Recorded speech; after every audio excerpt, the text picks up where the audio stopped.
Alright guys, welcome to Formula 1 news. Amid the emerging Ferrari drama over the last few days, Lewis Hamilton is back at Maranello today with a notebook in hand. More documents all the way for John Elkann and the boys, not necessarily, but big updates on what might be happening behind the scenes at Ferrari and what might need to change in the very near future if they want any chance in 2026 and beyond. Very much enjoyed your thoughts in the comments. Hit the like button if you enjoy. Subscribe if you're new as always, I greatly appreciate it. Smashed the 85k yesterday, let's keep going. Lots to get into today. Starting, Checo Perez. He was in a Ferrari yesterday at Imola doing some testing for Cadillac, effectively. He did 99 laps. His best time was a 1:18.8. So he was pushing sometimes. Most of the time he was not really going to be pushing, but of course they did a couple of push laps. Yeah, it was on the hard tyres. The times, of course, aren't relevant, right? But just want to keep that in mind because I know people like to pay attention to this type of stuff.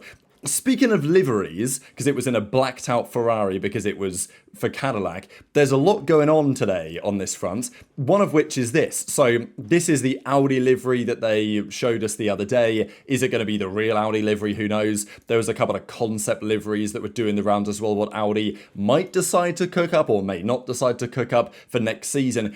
The question is, will they get Max Verstappen? It's not really a question, but Audi are talking about it today and are like, well, we want Max in the future. So good luck with that, of course. I think Aston and certainly Mercedes have a better chance in the immediate future if Red Bull don't deliver in 2026.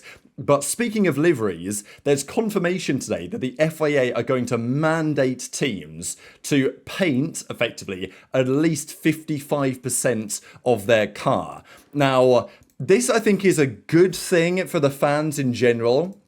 Exactly how much 55% really is an interesting question. But we know that next year, I mentioned it literally the other day, weight is going to be a massive issue. Getting these cars down to the minimum weight limit, especially with the bigger batteries and the new electrical components and all this stuff, is going to be a challenge for the teams. It's going to be such a challenge that, you know, if any team is down right at the weight limit at the start of 2026, that will, I think, be very impressive indeed, and probably will have performance consequences too. As a result, we should expect many liveries to be pretty much carbon, right? And if you don't mandate anything, what's to stop the teams running effectively a full carbon car with a couple of coloured lines on it for the team branding and then the sponsor decals?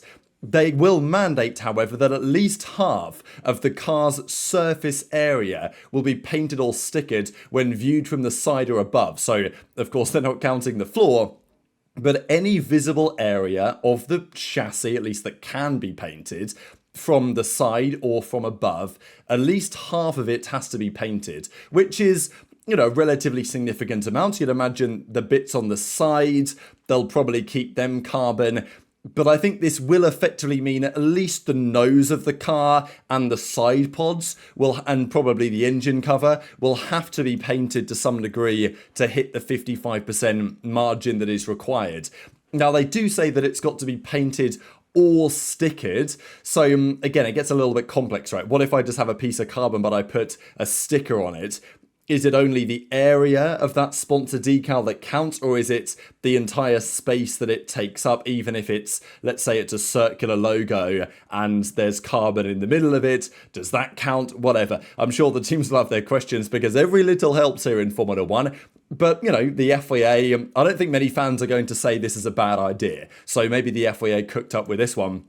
Speaking of 2026, Steve Nielsen at Alpine is talking a big game. Alpine have had a disastrous year. If you guys have seen some of the questions over the last few days about whether Andrea Kimi Antonelli only performs well when titanium dioxide is in the food, whether Ollie Behrman only does well when, I forget what it was, some sort of beef-like hormone thing is legal or something. But what is very true is that whenever the Alpine drivers are driving an Alpine, they have a terrible weekend. And that has happened all 21 weekends so far this season, and that is not set to change. They do say, though, that they are surprised at the extent to which other teams continue developing their cars. Alpine certainly didn't, and that may work out. He even says, I hope that we turn up in Australia and we can say to those teams, there you have it, right? And he believes that it's an inefficient way of working to split the resources. So we'll see. It's a big talk from Alpine. This is kind of what they do, right? Because look, they're dead last in the championship. They're going to finish 10th. They kind of have to say, oh, well, you know, we're doing it for next year. Next year's going to be great. I think the battle between Alpine and Williams next year will be very interesting, both with Mercedes engines, both with a lot of sacrifices this year to focus on next year. Exciting to see who comes out on top in that battle, because both teams could be very competitive if the Mercedes engine is as good as we think. That's kind of what George Russell implies here to some degree, because we know that next year the energy recovery and management is going to be massively important, and it means that at some points on the lap, some cars might have way more battery than others, and you'll be able to pull off overtakes in places that we haven't previously seen. That will be especially true if you've got a very powerful engine that can help you more with the battery recovery. George Russell will hope that is the Mercedes. Juan Pablo Montoya is incredibly confident in the ability of Adrian Newey and Aston Martin to produce a competitive car, and of course for Fernando Alonso to deliver a championship with that machine. As I say though, if the engine isn't there from Honda, it's not going to matter. But Montoya does say this, an interesting prediction: we shouldn't rule out Alonso in next year's championship. If Newey finds that loophole in the rules, they will win everything. If he doesn't do well with Aston next year, he will do it in 2027. Aston Martin will have a world champion in the next 3 years, I guarantee it. So is this going to be as prophetic as the statement from Mika Häkkinen shortly before McLaren's big turnaround in 2023, that they were soon going to start actually being competitive? Well, he's very well connected at McLaren. Could the same be said for Montoya at Aston Martin? Time will very much tell. Couple of things from McLaren's side. Max took a new engine, as we know, in Brazil. There are some questions on whether it should count towards the cost cap. It's not really relevant for penalties or whatever anymore. It's not like if they rule in a certain way, Lando's going to take a fresh power unit. The point is that the teams had a bit of a gentleman's agreement with the FIA to say if we have to change an engine due to reliability concerns, then we probably shouldn't count it in the cap. Now, I'm not sure the FIA fully agreed to this, but it seemed like they were kind of like, all right, fair enough. But the argument from McLaren is that they put a new engine in Max's car for purely performance reasons, therefore it should count towards the cost cap this season. Red Bull might say, oh no, actually, no, we did have a slight performance or a slight reliability hiccup we needed to resolve. And it's like, well, if you allow a loophole to be there, if Red Bull don't say, oh no, it was reliability, definitely was reliability that we did this, then they're not a real Formula One team. So that will be a debate that apparently is set to be raised at Friday, actually. So that being today. So maybe we're going to get an answer on that kind of soon. Couple of other updates on McLaren. Lando becomes only the 15th driver ever to win over 5 different continents, which is pretty remarkable. It was actually his birthday yesterday as well. All of the other drivers who have won over 5 different continents, and of course there were different time periods in Formula One. If you won across 5 different continents back then, you were probably going to be a driver that won the world championship. Frankly, not even probably, every single one of them has. Will Lando join that list?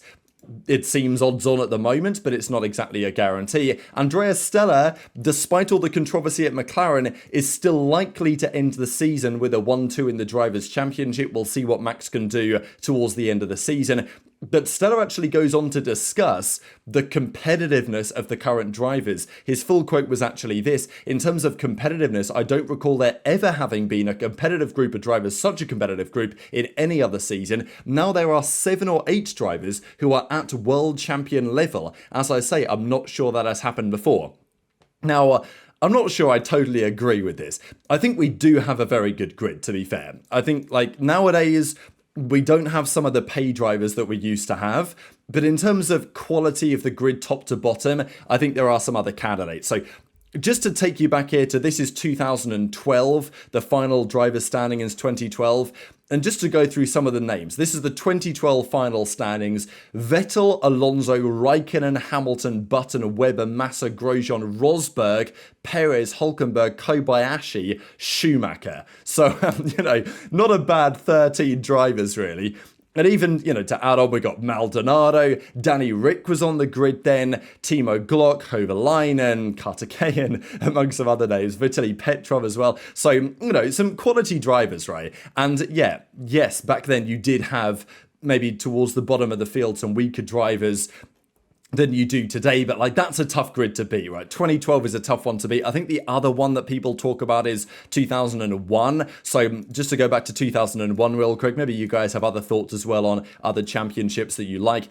This was the 2001 grid. Schumacher, Coulthard, Barrichello, Schumacher, again, Ralf Schumacher, Mika Häkkinen, Juan Pablo Montoya, Jacques Villeneuve, Nick Heidfeld, Jarno Trulli, Raikkonen was on the grid, Fisichella, Eddie Irvine, Frentzen, Jean Alesi, Button, and then another Verstappen, and Pedro de la Rosa was there again. So Olivier Panis as well, also a quality driver. So that's a pretty good grid as well. So anyway, I thought I would leave it there because I don't know if you will agree with Andrea Stella's perspective on that. But probably the big drama of the day at McLaren was actually coming out of Günther Steiner. He was talking about Oscar Piastri and what happens next, right? Because let's say Piastri doesn't win the championship, Lando goes on to win it. Piastri, as we know with his comment a few days ago, feels, at least to some degree, hard done by the way that the team has treated him this season.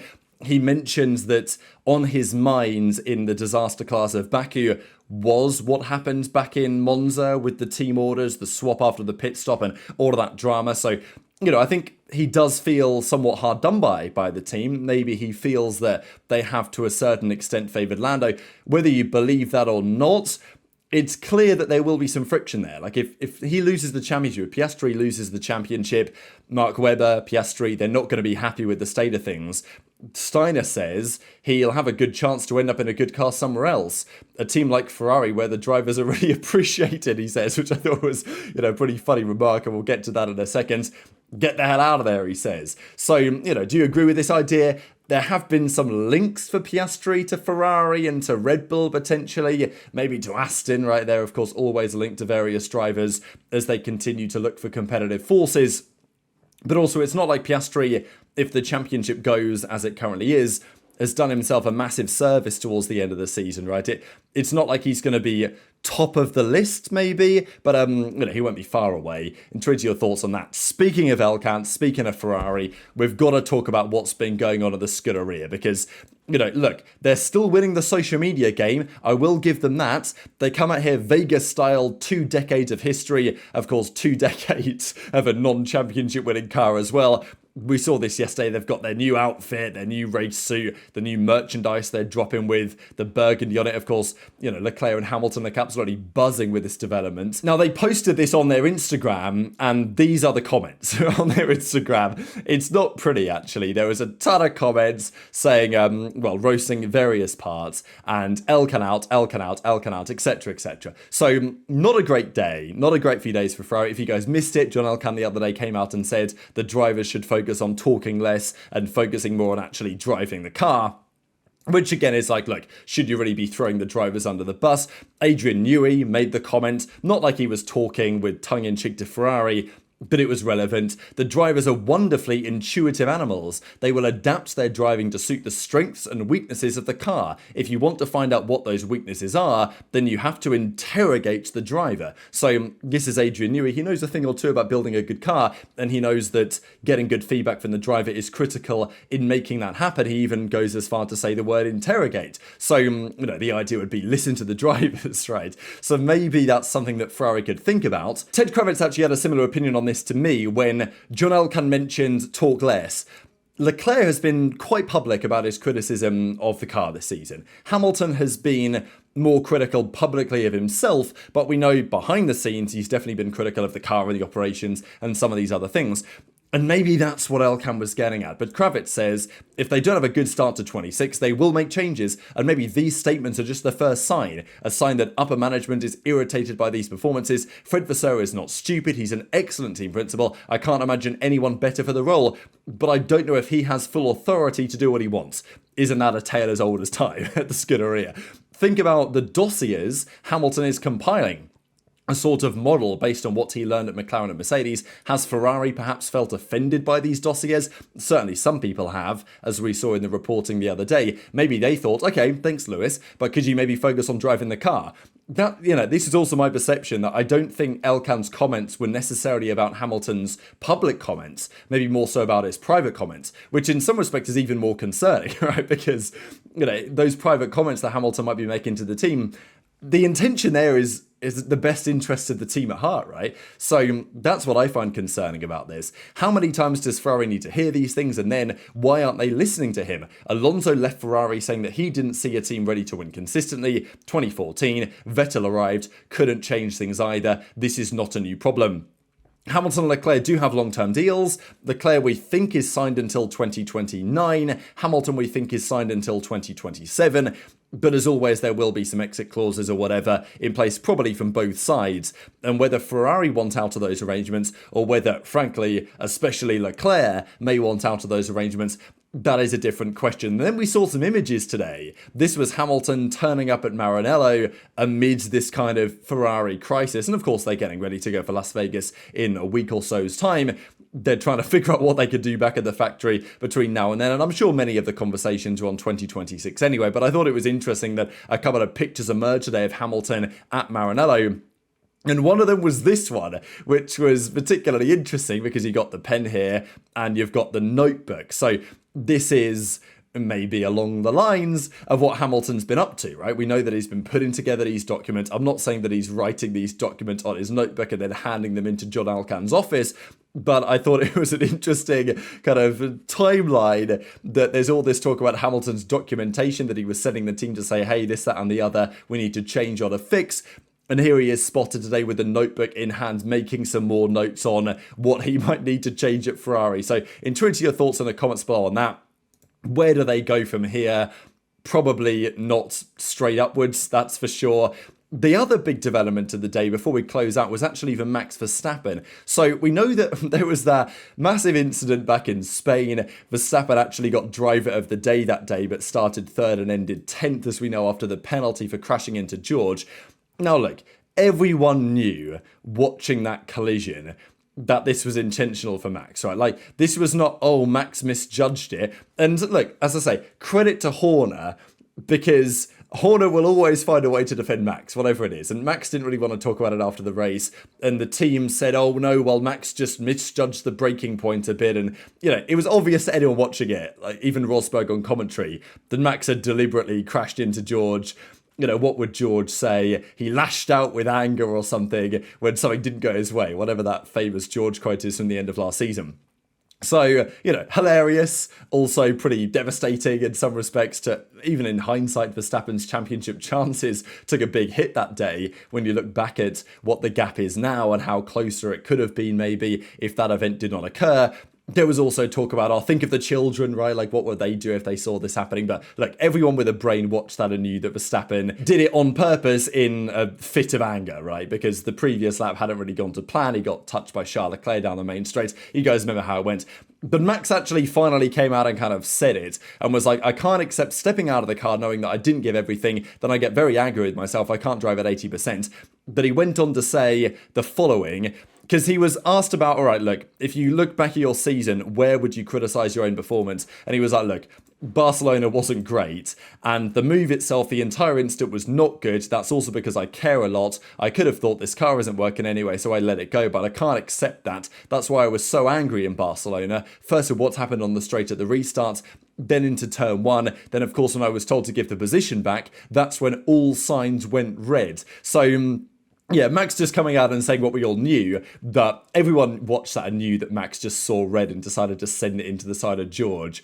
So Max has now come out and said, like, yeah, okay, I made a mistake there. And I just saw red and went for it. So, you know, who knows? If he loses the championship by 10 points after a big comeback over the last few Grand Prix, then that will be a moment that people look at for many a year to come. But very much interested to your thoughts in the comments. Hit the like button if you enjoyed. Subscribe if you're new. Take care. And I'll see you next time.